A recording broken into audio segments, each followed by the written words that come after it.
श्रीतन्त्रोक्त लक्ष्मीकवचं विनियोगः। ॐ अस्य श्रीलक्ष्मीकवचमन्त्रस्य श्री ईश्वरो देवता अनुष्टुप्छन्दः श्रीलक्ष्मीप्रीत्यर्थे पाठे विनियोगः। लक्ष्मी मे जाग्रतः पातु कमला पातु पृष्ठतः नारायणी शीर्षदेशे सर्वांगे श्रीस्वरूपिणी रामपत्नी तु प्रत्यङ्गे सदावतु शमेश्वरी विशालाक्षी योगमाया कौमारी चक्रिणी तथा जयदात्री धनदात्री पाशाक्षमालिनी शुभा हरिप्रिया हरिरामा जयंकरी महोदरी कृष्णपरायणा देवी श्रीकृष्णमनमोहिनी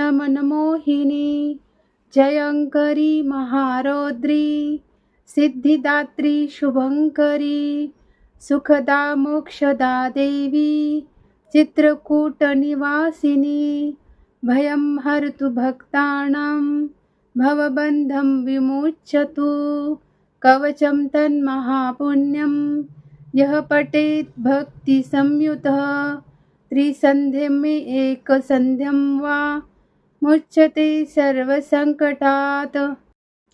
एतत् कवचस्य पठनं धनपुत्रविवर्धनं भीतिर्विनाशनं चैव त्रिषु लोकेषु कीर्तितम्। भूर्जपत्रे समालिख्य रोचना कुङ्कुमेन तु धारणाग्दलदेशे च सर्वसिद्धिर्भविष्यति। अपुत्रो लभते पुत्र धनार्थी लभते धनं मोक्षार्थी मोक्षमाप्नोति कवचस्य प्रसादतः। गर्भिणी लभते पुत्रं वन्ध्या च गर्भिणी भवेत् धारयेद्यपि कण्ठे च अथवा वामबाहुके यः पठे नियतं भक्त्या स एव विष्णुवत् भवेत्।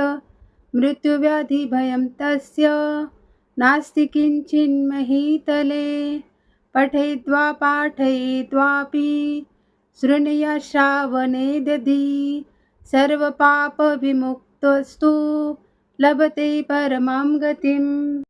सङ्कटे विपदे घोरे तथा च गहने वने राजद्वारे च नौकायां तथा चरणमध्यतः पठनाद्धारणादस्य जयमाप्नोति निश्चितम्। अपुत्रा च तथा वन्ध्या त्रिपक्षं शृणुयाद्यदि सुपुत्रं लभते सातु दीर्घायुष्यकं यशस्विनं।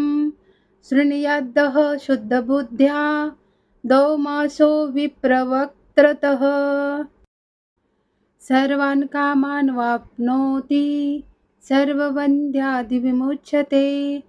मृतवत्सा जीववत्सा त्रिमासं श्रवणं यदि रोगी रोगाद्विमुच्येत पठनान्मासमध्यतः लिखित्वा भूर्जपत्रे च अथवा ताडपत्रके स्थापये नियतं गेहे नाग्निचोरभयं क्वचित्। शृणुयात् धारयेद्वापि पठेद्वा पाठयेदपि यः पुमान् सततं तस्मिन् प्रसन्नाः सर्वदेवताः। बहुना किमिहोक्तेन सर्वजीवेश्वरेश्वरी आद्याशक्तिर्महालक्ष्मीर्भक्तानुग्रहकारिणी धारके पाठके चैव निश्चला निवसेद ध्रुवम्। श्रीतन्त्रोक्तलक्ष्मीकवचं सम्पूर्णम्।